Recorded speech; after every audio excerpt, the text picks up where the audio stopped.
This week's fish video is we're gonna steam a piece of salmon. So I've got a nice big collar piece of salmon. One of the things about steaming that's great for something like this is you can see how kind of uneven thickness this is. Little collar pieces like this. This is not going to get immolated the way it would on a grill while you're waiting for this piece to get cooked enough. So I've already got a little bit of salt on there. I'm going to do a little bit of pepper. We've had some people talk about why do you use your hands to season things. It's so that you can get that nice even distribution that you wouldn't be able to get with a shaker maybe. I know that my hands are clean and dry when I go into the salt pot. I clean them and dry them again before I go back in, and that's that. So let's go over to the steamer.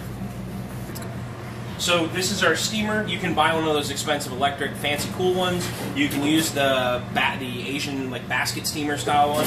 Anything you want will do. What you really need is a container for water, something to keep a rack to keep the water off of the fish or whatever you're steaming. And then underneath, I've just got some plain old water, little pickling spice, and some lemon zest, just to give the fish a little bit of aromatic quality. And you turn the heat on to kind of medium. It doesn't have to be a raging fire, and it doesn't get too hot inside. It'll just actually steam instead of turning it into a wet oven. Then you just take your piece of fish, skin on, all that, right onto the rack, and put the top back on, and come back in 12 or 15 minutes.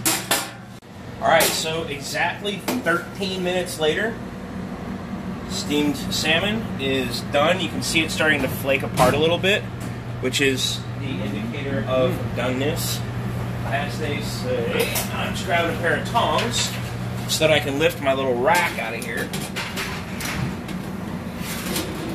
Ooh, here it is. So, once your fish is cooked, just slide it right off of the rack.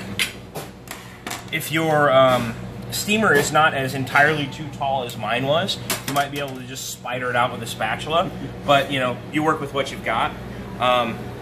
You could make yourself a fancy butter sauce. I'm just squeezing the lemons that I zested to put in the steamer, so we get a little bit of lemon juice on the fish as well as the lemon aromatics. So that's it, guys. Steamed salmon. See y'all next week. Hey guys. Ow.